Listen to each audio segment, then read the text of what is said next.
الحمد لله رب العالمين، وأشهد أن لا إله إلا الله وحده لا شريك له، وأشهد أن محمدا عبده ورسوله صلى الله وسلم عليه وعلى آله وأصحابه أجمعين. أما بعد، لا زلنا أيها الإخوة المستمعون في باب الصبر من كتاب رياض الصالحين للإمام النووي رحمه الله تعالى. أورد رحمه الله حديث أنس بن مالك رضي الله عنه قال: مر النبي صلى الله عليه وسلم بامرأة تبكي عند قبر، فقال: اتق الله واصبري. فقالت: إليك عني، فإنك لم تصب بمصيبتي ولم تعرف. فقيل لها: إنه النبي صلى الله عليه وسلم. فأتت باب النبي صلى الله عليه وسلم فلم تجد عنده بوابين، فقالت: لم أعرف. فقال: إنما الصبر عند الصدمة الأولى، متفق عليه. وفي رواية لمسلم: تبكي على صبي لها.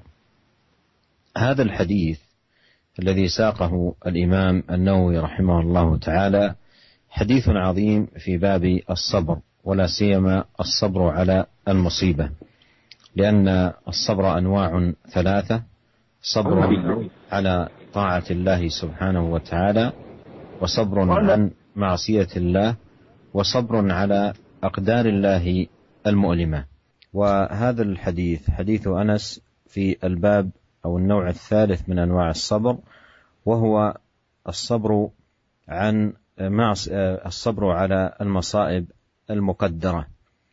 ففي هذا الحديث قصة هذه المرأة التي مر النبي صلى الله عليه وسلم بها وهي تبكي عند قبر، وجاء في رواية للحديث عند مسلم: تبكي على صبي لها، أي صبي من ولدها صغير توفي، فكانت تأتي عند قبره وتبكي على مصابها.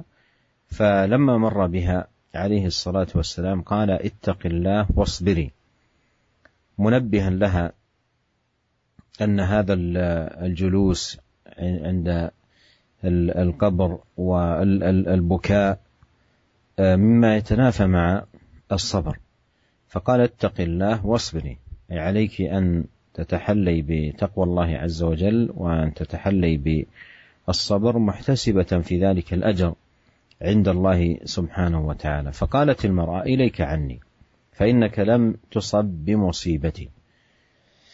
وهذا أيضا يستفاد منه أن الداعي إلى الله سبحانه وتعالى قد يتعرض من بعض الناس إلى كلمات، إلى رد قد لا يكون لائقا أو لا يكون مناسبا، فعليه أن يتعامل مع المدعوين بالرحمة كما هو خلق نبينا عليه الصلاة والسلام.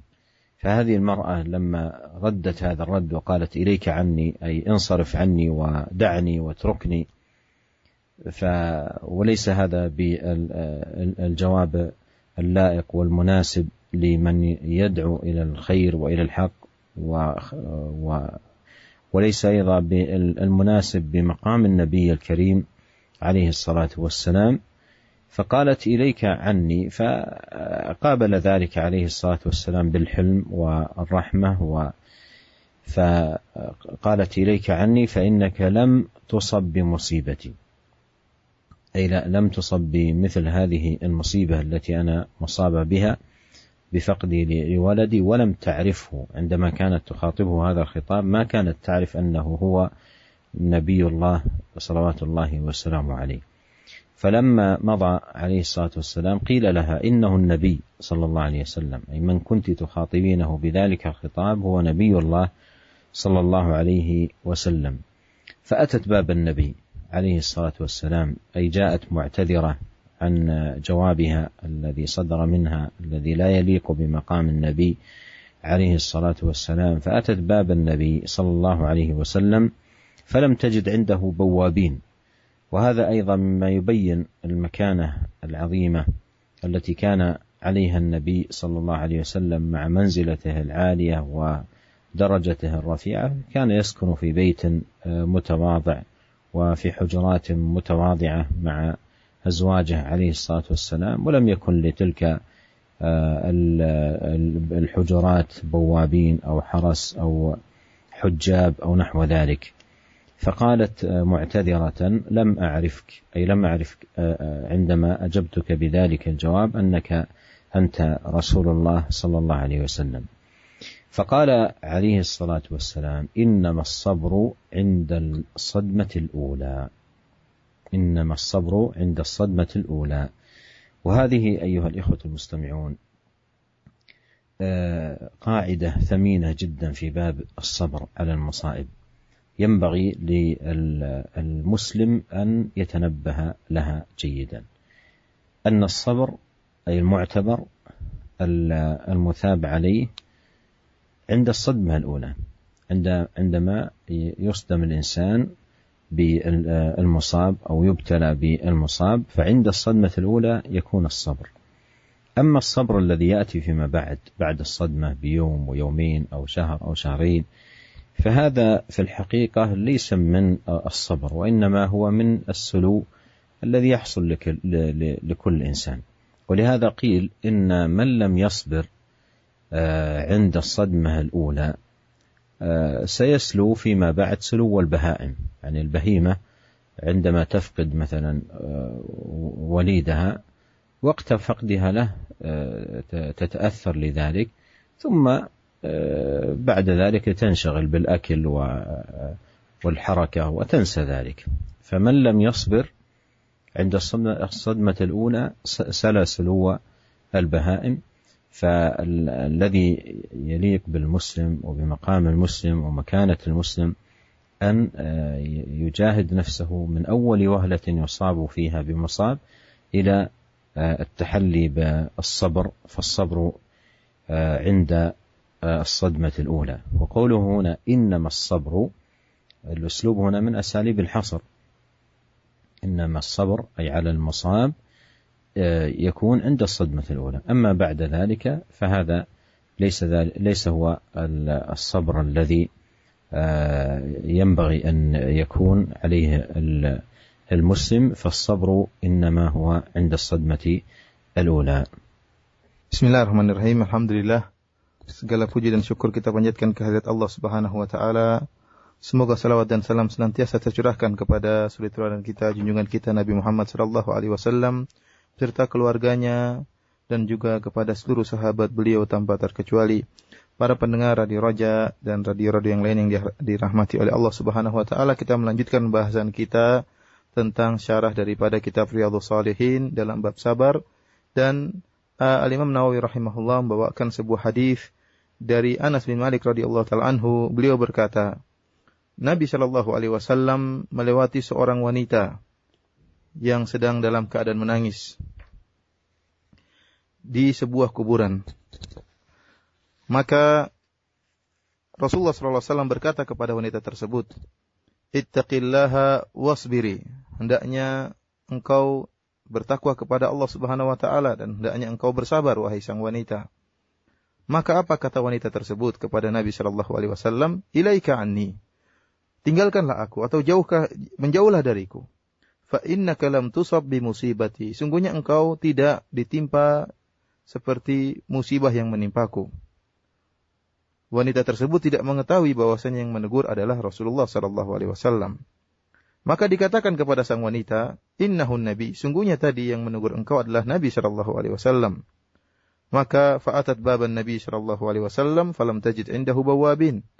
Maka wanita tersebut segera mencari Nabi sallallahu alaihi wasallam, datang ke rumah Nabi sallallahu alaihi wasallam, dan dia tidak menemukan penjaga rumah atau penjaga pintu rumah Nabi sallallahu alaihi wasallam.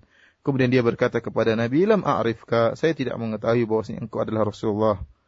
Faqala, maka Nabi sallallahu alaihi wasallam berkata kepada sang wanita, "Innama sabru 'inda sadamatil ula." Sungguhnya kesabaran itu hanya adalah tatkala di awal kali tertimpa musibah. Hadis ini diriwayatkan oleh Imam Al-Bukhari dan Imam Muslim dalam sahih mereka. Dalam riwayat Imam Muslim disebutkan, "Tabki ala sabiyyin laha." Wanita ini menangis karena anaknya yang meninggal dunia. Para pendengar yang dirahmati oleh Allah Subhanahu wa taala, ini merupakan hadis yang agung yang menjelaskan tentang keutamaan sabar. Ya, kita tahu bahwasanya sabar ada salah satu anwa, ada 3 macam kesabaran. sabar dalam menjalankan ketaatan kepada Allah Subhanahu wa taala. Jenis yang kedua, sabar untuk menjauhkan diri dari kemaksiatan, menjauhkan diri juga butuh kesabaran. Dan yang ketiga, bersabar tatkala terkena musibah. Dan hadis ini berkaitan dengan sabar yang ketiga. Ya, tatkala seorang tertimpa dengan musibah-musibah yang telah ditakdirkan oleh Allah Subhanahu wa taala, yang menyakitkan, yang menyedihkan, maka tatkala itu hendaknya seorang muslim bersabar. Dalam hadis ini mengkisahkan tentang seorang wanita yang menangis di sebuah kuburan. Dalam riwayat Muslim tadi disebutkan, tabki ala sabiyyin laha. Wanita ini menangis karena anaknya meninggal dunia. Dia menangisi anaknya di kuburan anaknya. Maka tatkala Nabi SAW melewati sang wanita dan melihat sang wanita ini dalam keadaan menangis-nangis, kemudian di kuburan anaknya meraung-raung, menangis-nangis, maka Nabi SAW pun menasihati wanita ini dengan berkata, isbiri, ya, hendaknya engkau bersabar, ittaqillah, hendaknya engkau bertakwa kepada Allah Subhanahu wa taala. Ya. Jangan engkau melakukan hal ini, duduk di kuburan kemudian menangis-nangis. Yang karena perbuatan seperti ini, menangis-nangis di kuburan, kemudian meratap di kuburan, ini bertentangan dengan kesabaran yang diperintahkan oleh Allah Subhanahu wa taala. Ya, Allah Subhanahu wa taala memerintahkan kaum muslimin tatkala terkena musibah untuk bersabar. Oleh karenanya Nabi sallallahu alaihi wasallam menasihati wanita ini dan berkata, "Ittaqillah."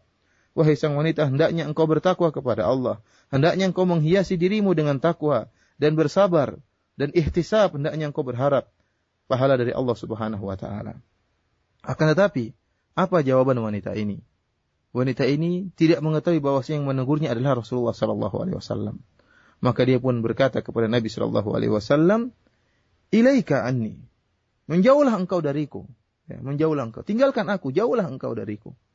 Fa innaka lam tusab bi musibati. Sungguhnya engkau tidak ditimpa dengan musibah yang seperti musibah yang menimpaku.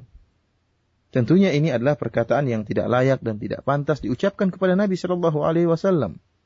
Dan ini nasihat bagi para dai, karena terkadang para dai tatkala mereka menyeru kepada kebaikan dengan penuh rahmat, mereka mengajak manusia kepada kebaikan, terkadang mereka dibalas dengan ucapan yang buruk yang tidak layak bagi mereka. Ucapan yang tidak pantas diucapkan kepada seorang dai. Akan tapi seorang dai hendaknya bersabar dan hendaknya para dai mereka bermuamalah dengan manusia dengan kelembutan dan penuh kasih sayang. Lihatlah wanita ini tatkala berkata kepada Nabi, ilaika anni, menjauhlah engkau dariku. Ya, ini bukan jawaban yang pantas diucapkan bagi seorang dai yang menyuruh kepada kebaikan. Apalagi diucapkan kepada Nabi sallallahu alaihi wasallam.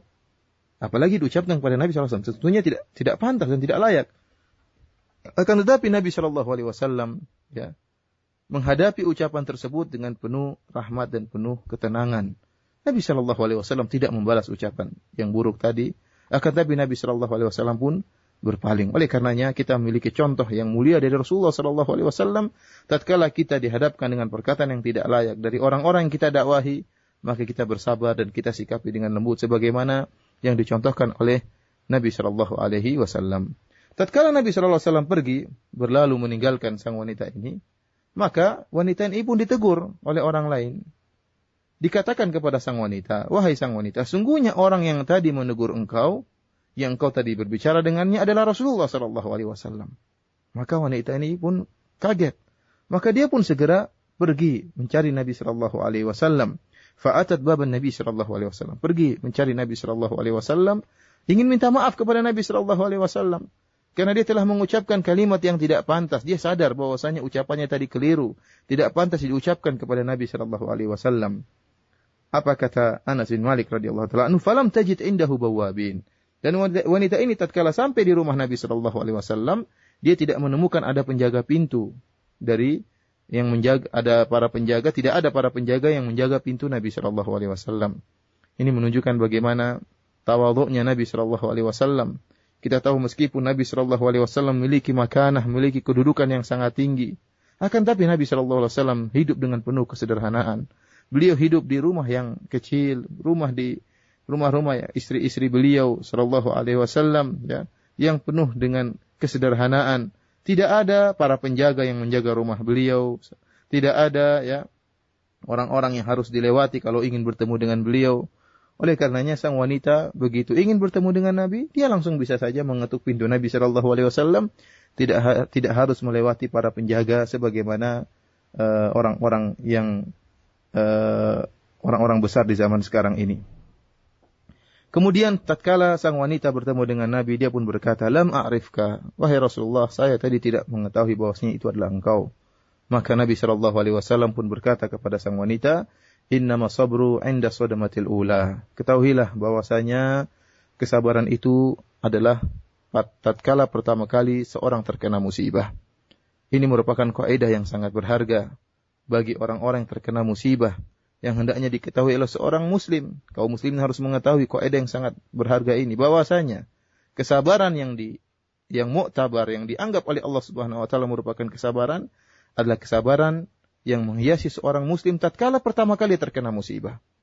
Adapun kesabaran yang muncul setelah itu, seorang terkena musibah, kemudian dia tidak sabar, kemudian dia meronta-ronta, kemudian dia maki-maki, setelah 2 hari, 3 hari baru dia bersabar, atau setelah sebulan atau 2 bulan baru dia bersabar. Ini semua orang bisa melakukannya. Tetapi kesabaran seorang muslim, kapan tatkala pertama kali dia terkena musibah. Jika dia mampu untuk bersabar tatkala pertama kali terkena musibah, itulah kesabaran seorang muslim. Oleh karenanya sebagian dikatakan bahwasanya barang siapa yang tidak bersabar di awal kali terkena musibah, maka dia akan sebagaimana yang bisa dilakukan oleh hewan-hewan. Kita dapati hewan ya, jika kehilangan anaknya, mungkin anaknya dimangsa oleh hewan yang lain, maka dia pun akan meronta-ronta hewan tersebut.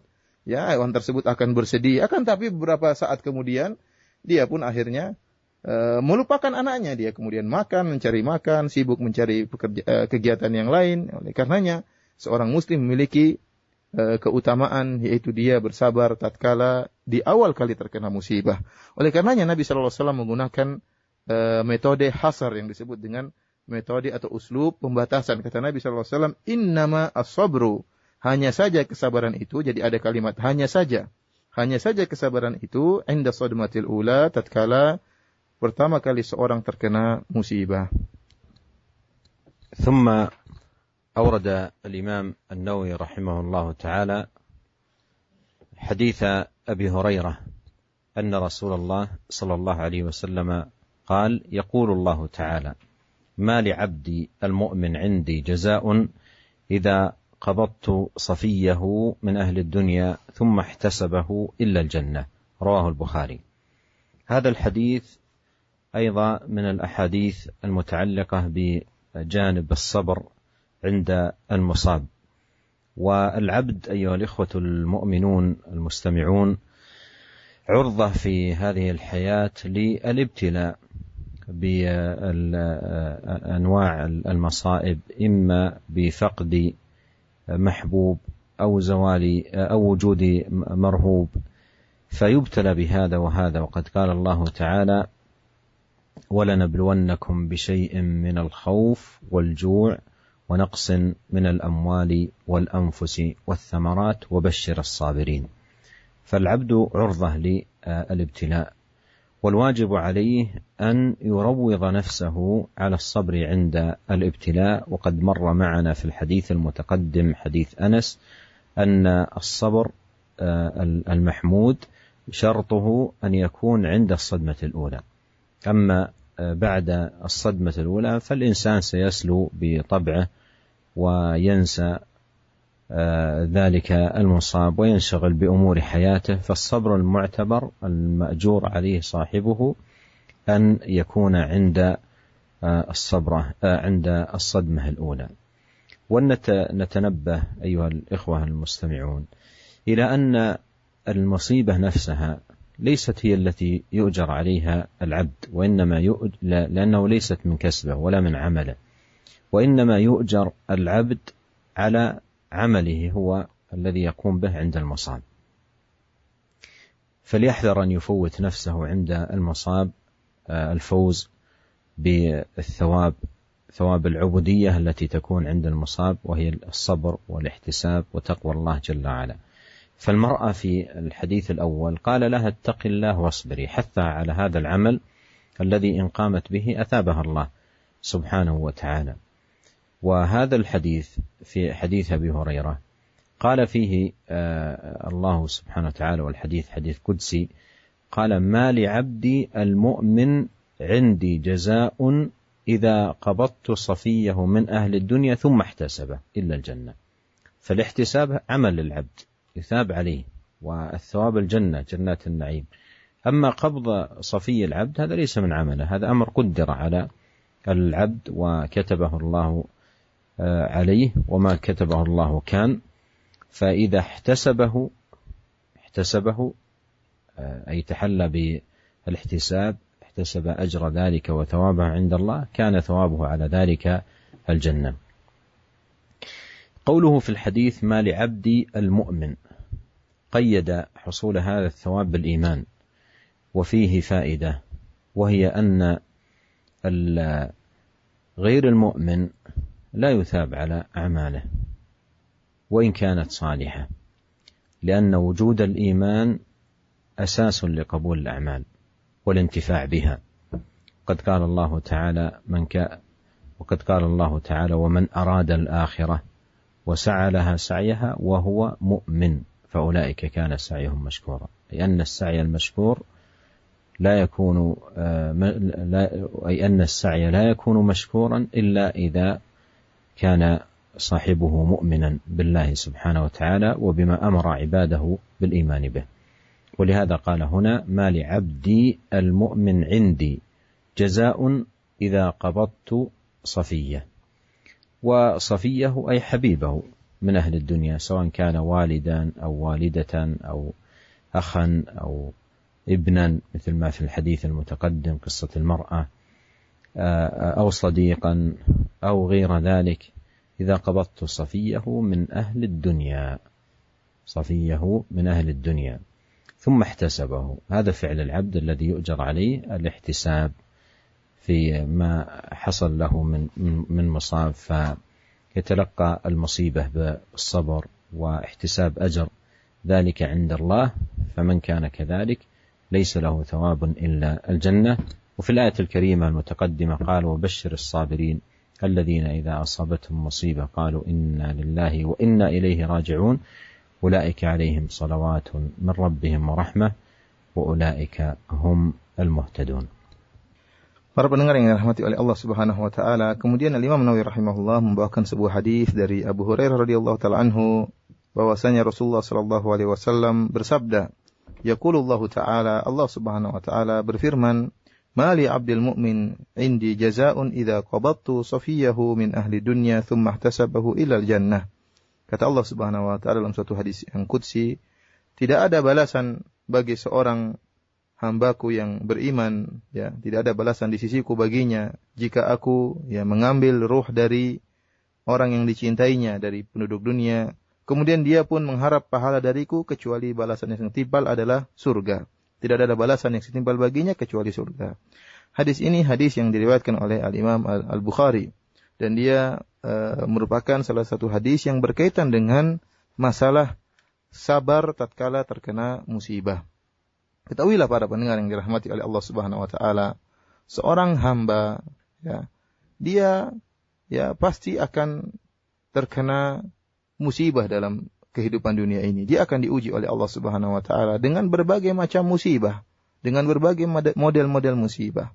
Terkadang dia diuji dengan hilangnya sesuatu yang dia cintai, meninggalnya seorang yang dia cintai, atau diuji dengan datangnya sesuatu yang dia takutkan, perkara yang dia khawatirkan, ya. Oleh karenanya Allah Subhanahu wa taala telah berfirman, "Wala nabluwannakum bi syai'in minal khaufi wal ju'i wa naqsin minal amwali wal anfusi wath thamarat. Wabashshiris sabirin." Kata Allah Subhanahu wa taala, sungguh kami akan menguji kalian dengan sedikit rasa takut, kemudian rasa lapar dan kehilangan harta benda dan jiwa serta kehilangan buah-buahan, ya. Oleh karenanya Allah mengatakan wabashshiris sabirin, dan bergembiralah orang-orang yang bersabar. Seorang hamba tatkala tahu bahwasanya dirinya pasti akan diuji, oleh karenanya dia berusaha untuk melatih dirinya untuk bersabar tatkala menghadapi ujian dari Allah Subhanahu wa taala. Ya. Dan ingatlah bahwasanya sebagaimana hadis yang telah lalu, kata Rasulullah SAW, innama sabru inda sadmatil ula, bahwasanya kesabaran yang diberi ganjaran oleh Allah Subhanahu wa taala, yang dianggap oleh Allah Subhanahu wa taala dan diberi pahala oleh Allah Subhanahu wa taala, yaitu kesabaran tatkala pertama kali terkena musibah. Ada perkara penting yang harus kita perhatikan para pendengar yang dirahmati oleh Allah Subhanahu wa taala. Musibah, zat musibah tersebut itu tidaklah diberi, seorang hamba tidak diberi pahala oleh Allah Subhanahu wa taala karena zat musibah tersebut. Kenapa? Karena musibah itu bukan dari usaha seorang hamba. Musibah itu adalah perkara yang telah ditakdirkan oleh Allah Subhanahu wa taala. Oleh karena jika seorang terkena musibah, tidak otomatis dia mendapatkan pahala, enggak. Kenapa? Karena itu bukan usaha dia datangnya musibah tadi, tetapi musibah tersebut dari takdir Allah Subhanahu wa taala. Kapan seorang mendapatkan pahala dari Allah Subhanahu wa taala? Yaitu dari usahanya sendiri, tatkala bagaimana sikap dia menghadapi musibah yang menimpanya.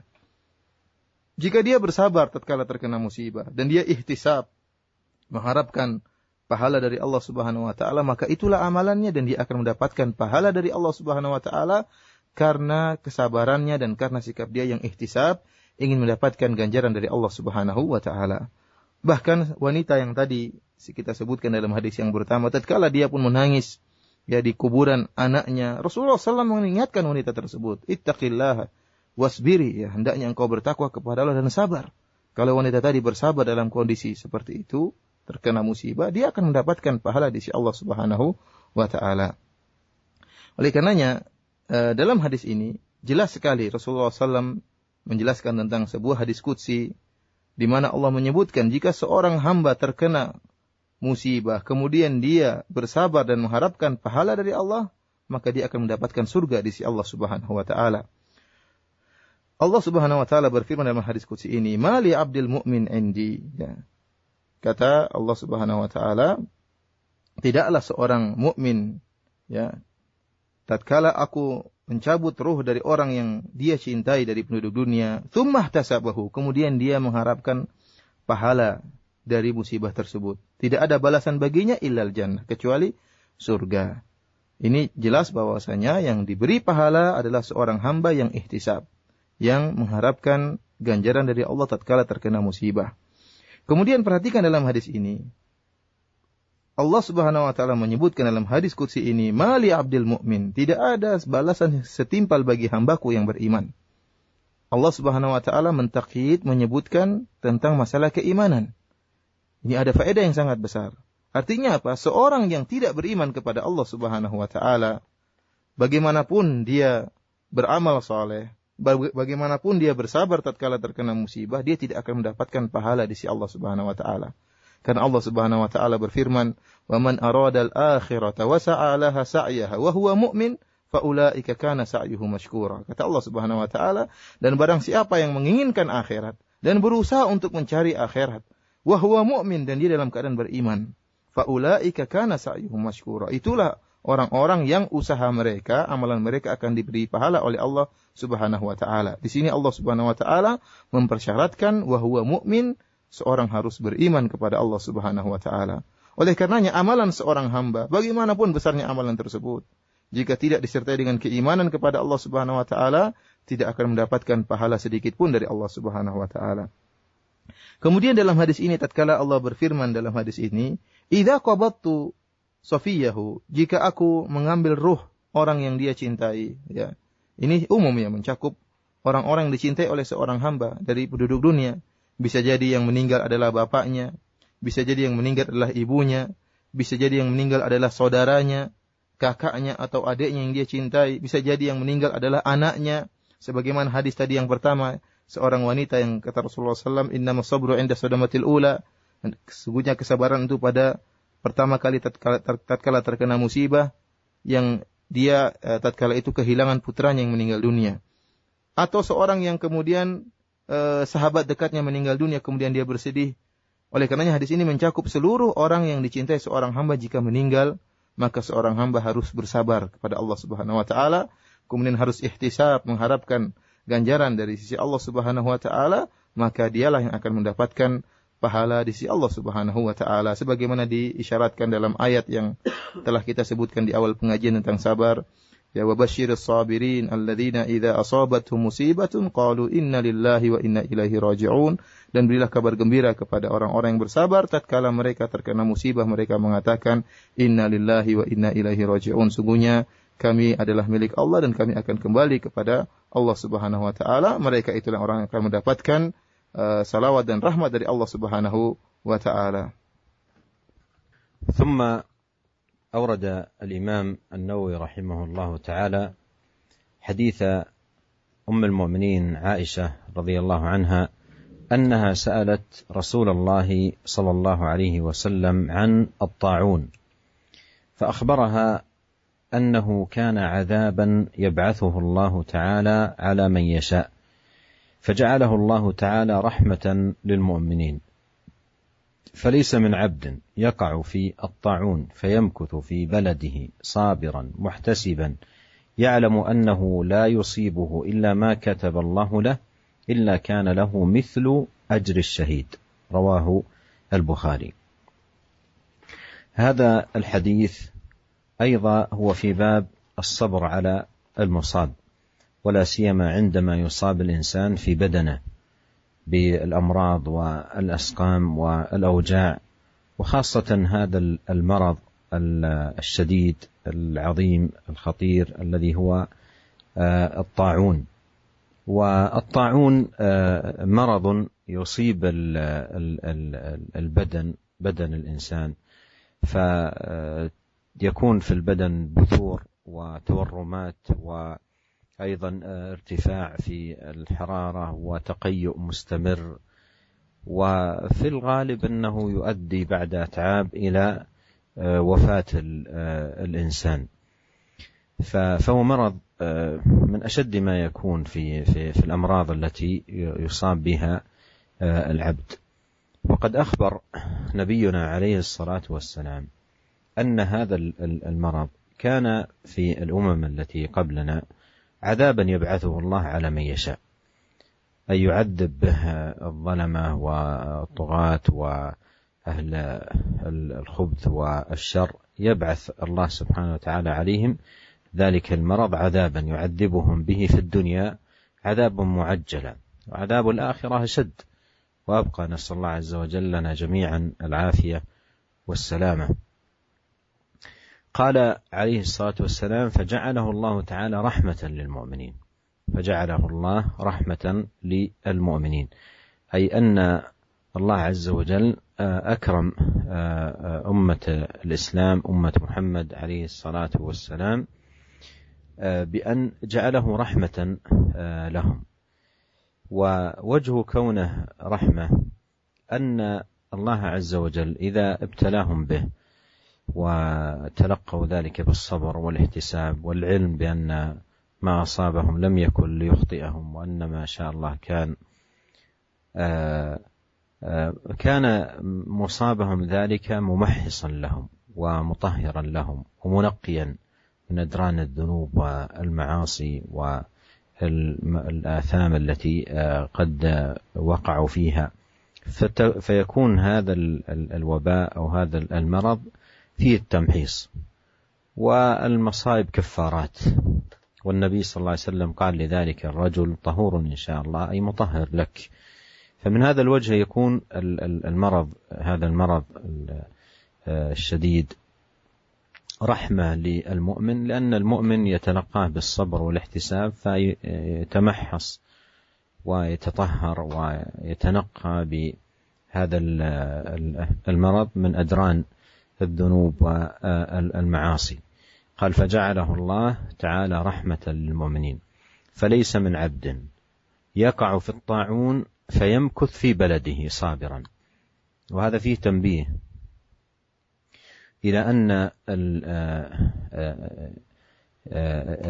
البلد إذا نزل به هذا الوباء وهذا الداء الطاعون، فإن الواجب على الإنسان أن يبقى في البلد، ولا يجوز له أن يخرج منه فرارا من هذا الوباء، بل يبقى في البلد. وكذلك من هم خارج البلد إن سمعوا بأن في البلد الذي هم قادمون عليه ذلك الوباء فلا يدخلونه، قد جاء في صحيح البخاري أن النبي عليه الصلاة والسلام قال: إذا سمعتم به، أي الطاعون، بأرض فلا تقدموا عليه.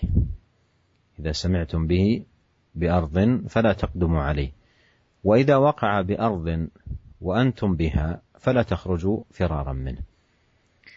فهذا الحديث، حديث عائشة، فيه الأمر والحث على المكث في البلد وعدم الخروج، والخروج لا يجوز. وهذا أيضا فيه فائدة، ما يعرف في هذا الزمان بالحجر الصحي، يعني عندما يكون الإنسان مصيب بالأوبئة المعدية يكون في مكان ولا يخالط الأصحة أو يذهب إلى أماكن الأصحة، فلربما انتقلت العدوى إليهم بتقدير الله أو بقدر الله سبحانه وتعالى.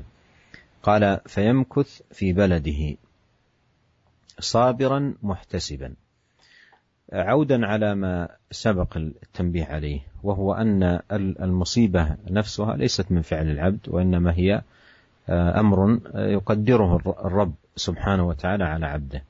فالثواب لا يكون في مجرد المصاب، وإنما في فعل العبد المترتب على المصاب. فالمصاب نوع ابتلاء، فما يكون من العبد في هذا الابتلاء هو الذي يثاب عليه من صبر واحتساب وتقوى لله عز وجل، وعلم بأن ما أصابه أمر مقدر.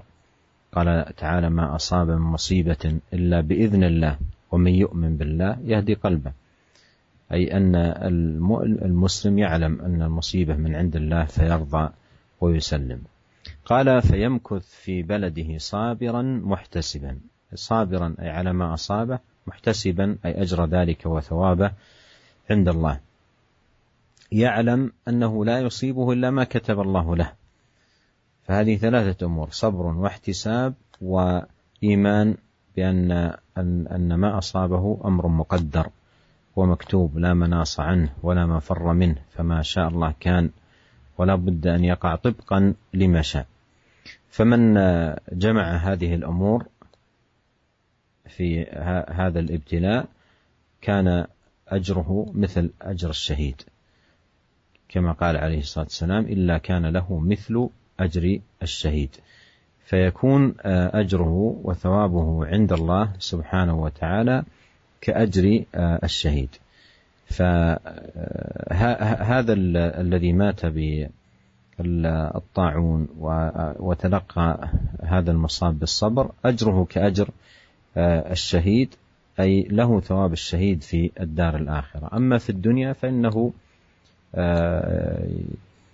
لا يعامل من حيث الأحكام كمعاملة شهيد المعركة. فشهيد المعركة كما هو معلوم لا يغسل ولا يكفن ولا يصلى عليه. أما هذا النوع من الشهداء، الشهيد بالطاعون أو بالحريق أو غير ذلك، فإنه له أجر الشهيد لكن لا يأخذ أحكام الشهيد في الدنيا. وسيأتي عند الإمام النووي لاحقا باب في أنواع الشهداء وبيان الأحكام المتعلقة بهم. Para pendengar yang dirahmati oleh Allah Subhanahu wa taala, kemudian Al-Imam Nawawi rahimahullah menyebutkan sebuah hadis dari Aisyah radhiyallahu taala anha, di mana Aisyah radhiyallahu taala anha pernah bertanya kepada Rasulullah sallallahu alaihi wasallam tentang taun, penyakit taun. Maka Rasulullah sallallahu alaihi wasallam mengabarkan kepada Aisyah, kana adzaban yab'atsullahu ta'ala ala man yasha, bahwasanya taun adalah dahulu merupakan azab yang Allah kirimkan kepada orang yang Allah kehendaki dari umat-umat terdahulu. Faja'alahu Allah ta'ala rahmatan lil mu'minin. Akan tapi Allah Subhanahu wa taala menjadikan taun sebagai rahmat bagi orang-orang yang beriman. Falaysa min 'abdin yaqa'u fi ta'un fayamkuthu fi baladihi sabiran muhtasiban ya'lamu annahu la yusibuhu illa ma kataballahu lahu illa kana lahu mithlu ajri syahid. Kemudian kata Nabi sallallahu alaihi wasallam, tidak seorang hamba pun yang tertimpa penyakit taun kemudian dia bersabar di negerinya mengharap ganjaran dari Allah Subhanahu wa taala, dan dia mengetahui bahwasanya tidaklah dia tertimpa taun kecuali dengan takdir Allah Subhanahu wa taala, maka dia akan mendapatkan pahala orang yang seperti mati syahid. Hadis ini hadis yang sahih yang diriwayatkan oleh Imam Al-Bukhari. Para pendengar yang dirahmati oleh Allah Subhanahu wa taala, hadis ini masih berkaitan tentang musibah yang menimpa seorang hamba. Terutama jika musibah tersebut mengenai badan atau tubuh seseorang berupa penyakit, ya. Seperti dalam hadis ini disebut tentang penyakit ta'un. Ta'un adalah suatu penyakit yang menimpa badan, yang menimbulkan bintik-bintik dan kemudian ada bengkak-bengkak merah-merah dan biasanya disertai dengan panas yang tinggi yang biasanya akhirnya akan menimbulkan kematian. Wallahu a'lam, mungkin ini penyakit kolera atau yang lainnya, yang penyakit yang berbahaya yang menimbulkan bintik-bintik merah dan kemudian bisa menimbulkan panas yang tinggi sehingga bisa menimbulkan kematian. Dia merupakan penyakit yang berbahaya yang menimpa manusia. Penyakit ini sebagaimana dijelaskan oleh Nabi sallallahu alaihi wasallam dahulu dijadikan sebagai azab oleh Allah Subhanahu wa taala bagi orang-orang terdahulu, orang-orang yang berbuat zalim, ya, yang melakukan kemaksiatan. Allah mengazab mereka di dunia dengan mengirim penyakit taun kepada mereka, penyakit kolera. Sehingga mereka pun diberikan azab yang disegerakan di dunia dan di akhirat kelak mereka akan mendapatkan azab yang lebih pedih. Kita mohon kepada Allah Subhanahu wa taala agar terlindung dari azab di dunia, terlebih-lebih lagi terlindung dari azab yang ada di akhirat. Akan tapi Allah Subhanahu wa taala menjadikan penyakit taun ini sebagai rahmat bagi kaum mukminin. Bagaimana kok bisa menjadi rahmat padahal dahulu menjadi azab bagi orang terdahulu, sekarang menjadi rahmat bagi kaum mukminin? Rasulullah SAW menjelaskan, yaitu jika Allah Subhanahu wa taala memberikan penyakit taun ini kepada kaum mukminin, kemudian kaum mukminin menerima penyakit ini dengan penuh kesabaran dan mengharapkan ganjaran dari Allah Subhanahu wa taala, maka penyakit taun ini akan membersihkan dosa-dosa seorang hamba, akan membersihkan maksiat-maksiat yang pernah dilakukan oleh seorang hamba, sehingga akhirnya seorang hamba pun akan menjadi bersih dan suci di sisi Allah Subhanahu wa taala. Oleh karenanya, musibah-musibah yang menimpa seorang hamba, penyakit-penyakit yang menimpa seorang hamba yang beriman kepada Allah, sungguhnya merupakan kafarah, merupakan penebus dari dosa-dosa yang dilakukan oleh seorang hamba. Karenanya Nabi SAW pernah berkata kepada seorang yang sakit, kata Nabi SAW, tahurun insyaallah, suci insyaallah. Artinya apa? Artinya, tahurun insyaallah, artinya semoga penyakit yang menimpamu itu akan mensucikan engkau dari dosa-dosa. Oleh karenanya dari sisi ini kita pahami sabda Nabi sallallahu alaihi wasallam bahwasanya taun merupakan dijadikan rahmat oleh Allah Subhanahu wa taala bagi kaum mukminin. Kemudian kata Nabi sallallahu alaihi wasallam, "Falaisa min 'abdin yaqa'u fi ta'un fayamkuthu fi baladihi." Tidak seorang hamba pun yang terkena penyakit taun kemudian dia menetap di negerinya sabiran muhtasiban, dalam keadaan sabar dan mengharapkan pahala. Di sini ada peringatan bahwasanya fayamkuthu fi baladihi. Jika terkena penyakit taun kemudian dia menetap di negerinya, tidak keluar dari negerinya. Ini ada penegasan bahwasanya jika seorang di dalam suatu negeri kemudian negeri tersebut terkena bencana taun ini, penyakit kolera tersebar negeri tersebut, maka seorang yang terdapat, orang-orang yang terdapat dalam negeri tadi harus bersabar dan tidak keluar dari negeri mereka, tidak keluar dari kota mereka. Ya. Sebagaimana dalam hadis yang diriwayatkan oleh Imam Al-Bukhari, Rasulullah SAW pernah berkata, "Idza sami'tum bihi," yani bi ta'un, jika kalian mendengar tentang penyakit ta'un bi ardin, ya, yang menimpa suatu negeri, fala taqdumu alaihi, maka janganlah kalian mendatangi penyakit tersebut. Wa idza waqa'a bi ardin wa antum fiha fala takhruju, ya, jika ternyata terjadi penyakit ta'un dalam suatu negeri dan kalian sedang berada dalam negeri tersebut, maka jangan kalian keluar dari negeri tersebut. Ini perintah Nabi SAW. Oleh karenanya seorang jika dalam suatu negeri terkena penyakit taun, maka jangan dia keluar. Jangan keluar dari negeri tersebut. Dikhawatirkan akan bisa menularkan ke orang-orang yang di luar dari negeri tadi. Oleh karenanya kita dapati di rumah sakit misalnya, kalau ada seorang terkena penyakit yang menular, maka ada al-hajr sihhi, yaitu diisolasi, ya, dia dimasukkan dalam ruangan khusus yang tidak boleh didekati orang lain, ya, karena dikhawatirkan penyakit tersebut bisa menular atau menular ke orang lain. Kita kembali kepada penjelasan kita sebelumnya tentang bahwasanya musibah itu pada zatnya bukanlah memberikan ganjaran bagi seorang. Seorang yang terkena musibah tidak otomatis kemudian dia dapat pahala. Akan tetapi musibah yang menimpa seorang, penyakit atau kesedihan atau yang lainnya, itu merupakan ibtila, ujian dari Allah Subhanahu wa taala. Kapan seorang mendapatkan ganjaran? Jika kemudian dia bersabar, sikap dia tatkala menghadapi musibah tersebut. Jika dia bersabar, dia beriman kepada takdir Allah Subhanahu wa taala, dia ihtisab, maka dialah yang mendapatkan pahala. Allah Subhanahu wa taala berfirman, "Ma asaba min musibatin illa biidznillah, wa man yu'min billahi yahdi qalbah." Tidaklah suatu musibah menimpa kecuali dengan izin Allah Subhanahu wa taala. Barang siapa yang beriman tatkala terkena musibah, maka Allah akan berikan hidayah kepada hatinya. Artinya apa? Tatkala seorang terkena musibah, kemudian dia beriman dan yakin bahwasanya apa yang menimpa dia sudah dicatat oleh Allah Subhanahu wa taala, dan apa yang telah ditakdirkan oleh Allah Subhanahu wa taala tidak akan pernah meleset, pasti akan menimpa dia, maka Allah akan beri petunjuk kepada hatinya, Allah akan beri hidayah kepada hatinya. Oleh karenanya seorang hamba tatkala terkena musibah, jika dia mengumpulkan 3 perkara yang disebutkan oleh Nabi dalam hadis ini, sabiran, muhtasiban, mu'minan, dia bersabar dengan musibah yang menimpanya. Kemudian dia berharapkan pahala dari Allah Subhanahu wa taala, dan dia beriman bahwasanya musibah yang menimpanya pasti terjadi dan sudah ditakdirkan oleh Allah Subhanahu wa taala dan tidak akan meleset takdir Allah Subhanahu wa taala, maka dia akan mendapatkan pahala. Pahala yang luar biasa, terutama bagi orang yang terkena penyakit taun. Kata Nabi sallallahu alaihi wasallam, "Kana lahu mithlu ajri syahid." Dia akan memperoleh pahala sebagaimana orang yang mati syahid. Ya, maksudnya adalah dia akan mendapatkan pahala di akhirat kelak sebagaimana pahala yang diperoleh oleh orang yang mati syahid. Bukan dia disikapi di dunia sebagaimana orang yang mati syahid, tentunya berbeda. Kita tahu orang yang mati syahid dalam ma'rakah, dalam peperangan, orang yang mati syahid maka tidak dimandikan, kemudian tidak dikafani, kemudian juga tidak disolatkan, dikubur begitu saja. Berbeda dengan orang-orang yang mendapatkan pahala seperti orang yang mati syahid, seperti orang terkena taun atau orang yang terbakar dan yang lainnya, yang nanti akan datang penjelasannya oleh Al-Imam Nawawi tentang orang-orang yang mendapatkan pahala sebagaimana matinya orang yang syahid. ثم أورد الإمام النووي رحمه الله تعالى في الباب نفسه الصبر على المصاب حديث أنس بن مالك رضي الله عنه قال: سمعت رسول الله صلى الله عليه وسلم يقول: إن الله عز وجل قال: إذا ابتليت عبدي بحبيبتيه فصبر عوضته منهما الجنة يريد عينيه.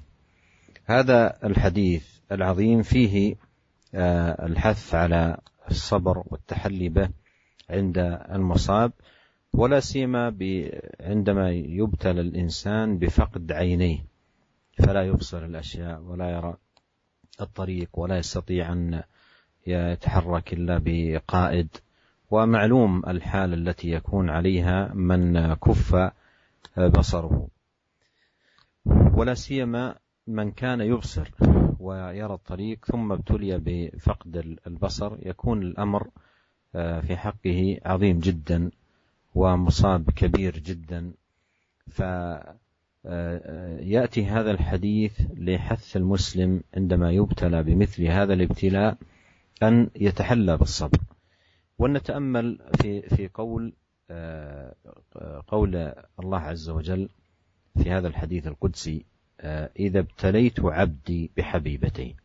إذا ابتليته أي امتحنته واختبرته بحبيبتي أي بفقد بصري. والله عز وجل قال عن العينين هذا الوصف، قال حبيبتي، بمعنى أن البصر حبيب إلى الإنسان ومن أحب أعضاء الإنسان إليه، والفائدة من وجوده وبقاء البصر فائدة عظيمة جدا، وبفقده البصر يحصل له من الأسف والألم على فواته، لأنه يفوته ما لا يخفى من رؤية الأشياء ومعرفة الطريق وتحقق كثير من مصالح العبد. فالبصر نعمة عظيمة جدا ومنة كبيرة، والبصر حبيب إلى الإنسان. وإذا أردنا أن ندرك هذه النعمة ومكانتها لننظر حالنا عندما تطفأ الأنوار ونكون في ظلام دامس، كيف أن الإنسان يصعب عليه جدا أن يتحرك بارتياح وبطمأنينة وتجد الإنسان يتلمس حتى يعرف الطريق، وربما يقع وربما يسقط وربما يرتطم بجدار أو نحو ذلك. فلا شك أن البصر عضو حبيب للإنسان وله مكانة عظيمة في نفسه، فإذا ابتلي بفقد البصر لا شك أنها مصيبة عظيمة. فانظر هذا الثواب العظيم الذي ذكره رب العالمين في هذا الحديث القدسي، قال فصبر عوضته منهما أي عيني الجنة. فالابتلاء أو المصيبة بفقد العينين هذه ليست من فعل العبد، والثواب إنما هو على أعمال العبد التي من فعله، ولهذا قال فصبر. لكن لو أن إنسان والعياذ بالله ابتلي بفقد العينين وقابل ذلك بالسخط والجزع وعدم الصبر، يكون خسر الدنيا والآخرة، فقد بصره وأيضا فقد الثواب العظيم الذي يترتب على الصبر على ذلك المصاب. فهنا قال فصبر، فإذا قابل هذه المصيبة بالصبر عوضه الله سبحانه وتعالى على ذلك الجنة وأثابه على ذلك بهذا الثواب العظيم. أيضا هنا فيه دعوة للإنسان المصاب بأن يطلب العوض بالصبر والاحتساب والأجر على ما فقده من حبيب، ما فقده من صفي، ما فقده من شيء قريب إلى قلبه ونفسه. فإذا فقده يصبر ويحتسب ويرضى طمعا فيما عند الله سبحانه وتعالى من عوض، والله سبحانه وتعالى كريم ومنان ومتفضل وجواد. فقال هنا فصبر عوضته منهما الجنة، أي كان الثواب على هذا الصبر الذي كان منه على فقده لعينيه هو جنات النعيم.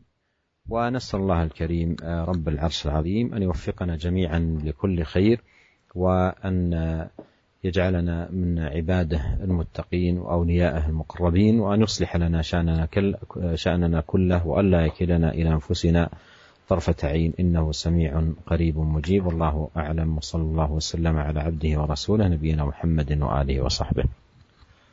Para pendengar yang dirahmati oleh Allah Subhanahu wa taala, kemudian Al-Imam An-Nawawi rahimahullah melanjutkan hadis dalam kitab Riyadhus Shalihin dalam bab sabar, yaitu hadis dari Anas bin Malik radhiyallahu taala anhu. Dia berkata, "Sami'tu Rasulullah sallallahu alaihi wasallam yaqul." Saya mendengar Rasulullah sallallahu alaihi wasallam pernah bersabda, "Innallaha azza wa jalla qala." Sungguhnya Allah Subhanahu wa taala azza wa jalla pernah berfirman, "Idza btalaitu 'abdi bihabibatayhi fasabara 'awwadtuhu minhuma al-jannah." Jika aku menguji hambaku dengan dua kekasihnya, perkara yang dia cintai, kemudian dia bersabar, maka aku akan menggantikannya dengan surga. Yang dimaksud sini adalah jika aku menguji hambaku dengan hilangnya dua penglihatannya. Hadis ini diriwayatkan oleh Imam Al-Bukhari rahimahullah. Hadis ini merupakan hadis yang agung yang menganjurkan kepada setiap muslim untuk bersabar tatkala terkena musibah, terutama musibah yang sangat berat seperti kehilangan pandangan, buta, tidak bisa melihat. Ya, kita tahu bagaimana beratnya seorang yang tidak bisa melihat. Dia tidak bisa berjalan di jalan raya dengan tenang. Ya, dia tidak bisa bergerak kecuali kalau ada yang menuntunnya. Kenapa? Karena tidak bisa melihat. Ya, tidak bisa melihat, tidak bisa tahu kemana dia harus berjalan. Terlebih lagi seorang yang dahulunya pernah melihat, ini ujian lebih berat lagi. Dia pernah merasakan nikmat melihat. Dia pernah tahu bagaimana indahnya melihat. Kemudian tiba-tiba Allah Subhanahu wa taala menjadikannya buta. Ya, ini perkaranya lebih berat dan lebih menyakitkan lagi, lebih sulit dia hadapi daripada orang yang tidak pernah melihat sama sekali. Oleh karenanya Nabi sallallahu alaihi wasallam menyebutkan dalam hadis qudsi ini, ya, Allah Subhanahu wa taala memberikan ganjaran yang luar biasa bagi orang yang bersabar tatkala dibutakan matanya oleh Allah Subhanahu wa taala. Allah Subhanahu wa taala berfirman, "Idza btalaitu 'abdi, idza btalaituhu." Ini jika aku menguji hambaku, ya, menguji hambaku bihabibataihi, ya, dengan dua perkara yang dicintainya. Maksudnya di sini adalah dua pandangannya. Karena ini isyarat dari Nabi SAW bahwasanya pandangan merupakan perkara yang sangat disukai oleh seorang manusia. Ya, seorang manusia di antara anggota tubuhnya yang paling dia cintai, yang paling dia sukai adalah pandangan. Ya, seorang yang kehilangan tangan masih lebih ringan, seorang yang kehilangan kaki masih lebih ringan, tapi seorang yang tidak bisa melihat, ini perkara yang sangat menyedihkan. Oleh karenanya jika dia kehilangan dua perkara ini, kedua pandangannya, maka terasa berat baginya. Ya. Dia akan merasakan kesulitan yang amat sangat. Oleh karenanya, jika kita ingin tahu bagaimana pentingnya nilai penglihatan, pernah kita mengalami tiba-tiba di malam hari tiba-tiba lampu pada mati. Ya, tentunya kita akan kerepotan, terutama tatkala di tengah jalan tiba-tiba lampu mati, tidak ada penyinaran sama sekali, tidak ada lampu sama sekali. Kita mungkin berjalan bisa jadi nabrak tembok, bisa jadi berjalan terus akhirnya jatuh, bisa jadi masuk dalam lubang dan macam-macamnya. Ya. Oleh karenanya seorang yang terkena kebutaan, tidak bisa melihat, dia akan kehilangan banyak maslahat yang bisa dia peroleh. Dia sulit untuk kerja, sulit untuk banyak perkara yang sebenarnya bisa dia peroleh jika dia bisa melihat. Namun tatkala matanya tidak bisa melihat, banyak kemaslahatan, keutamaan yang harus luput dari dia. Oleh karenanya orang yang buta merupakan mendapatkan ujian yang sangat berat dari si Allah Subhanahu wa taala. Kemudian oleh karenanya Allah Subhanahu wa taala menyiapkan bagi orang yang seperti ini, yang buta kemudian dia bersabar mengharapkan ganjaran dari Allah Subhanahu wa taala dengan ganjaran yang sangat agung, yaitu surga. Ya. Sekali lagi kita ingatkan bahwasanya musibah yang menimpa seorang tidak mendapatkan pahala dengan sendirinya. Jadi otomatis menjadikan datangnya pahala bagi seorang hamba. Seorang yang tiba-tiba buta, ya, bukan berarti kebutaannya tadi akhirnya membuat dia mendapatkan pahala secara otomatis. Akan tetapi sikap dia tatkala menghadapi musibah tadi, sabarnya dia mengharapkan ganjaran di sisi Allah Subhanahu wa taala, beriman kepada takdir Allah Subhanahu wa taala, itulah yang mendatangkan pahala baginya. Oleh karena jika ada seorang, wal iyadzubillah, kita berlindung kepada Allah, jika ada seorang kemudian dibutakan matanya oleh Allah Subhanahu wa taala, tatkala dia buta kemudian dia marah-marah, dia mencak-mencak, dia menunjukkan tidak sabarnya, ya, tidak sabar dengan kebutaan yang dia alami oleh dia marah-marah. Maka orang seperti ini wal iyadzubillah, dia rugi dunia dan rugi akhirat. Di dunia tersiksa hidup dalam keadaan buta, di akhirat kemudian dia tidak mendapatkan apa-apa di sisi Allah Subhanahu wa taala. Kemudian dalam hadis ini kata Allah Subhanahu wa taala, "Fa sabara awatuhu minhumal jannah." Jika dia bersabar, maka aku akan menggantikan musibah yang menimpanya tadi dengan surga. Ini isyarat bagi kita jika seorang hamba terkena musibah, maka dia berharap, ya, mengharapkan ganti dari Allah dengan surga. Tatkala dia kehilangan orang yang dia cintai, tatkala dia kehilangan barang yang dia miliki, tatkala dia terkena penyakit, tatkala dia buta misalnya, maka hendaknya dia bersabar dan ihtisab, mengharapkan ganjaran dari Allah Subhanahu wa taala dan yakin bahwasanya Allah Subhanahu wa taala Karim, Allah Subhanahu wa taala Maha baik, Allah Subhanahu wa taala Mannan, Allah Subhanahu wa taala Maha memberikan anugerah kepada hamba-hambanya. Allah Jawad, Allah Subhanahu wa taala Jawad, Maha baik kepada hamba-hambanya, dan dia senantiasa mengharapkan anugerah dari Allah Subhanahu wa taala dengan bersabar menghadapi ujian yang ditimpanya, musibah yang dialaminya. Kita berdoa kepada Allah Subhanahu wa taala agar Allah Subhanahu wa taala senantiasa memberikan taufiknya kepada kita sehingga kita bisa melakukan amalan-amalan kebajikan, dan agar Allah Subhanahu wa taala senantiasa meluruskan urusan kita dan memudahkan urusan kita. Sungguhnya Allah Subhanahu wa taala Maha mendengar permintaan hambanya dan Maha mengabulkan permohonan hamba-hambanya. Demikian saja apa yang bisa kita sampaikan pada kesempatan kali ini. Semoga Allah Subhanahu wa taala memudahkan kita untuk bersua di kesempatan yang lain, dan semoga Allah Subhanahu wa taala memudahkan kita, menjadikan kita sebagai orang-orang yang bersabar tatkala terkena musibah. Wabillahi taufiq wal hidayah. Assalamualaikum warahmatullahi wabarakatuh.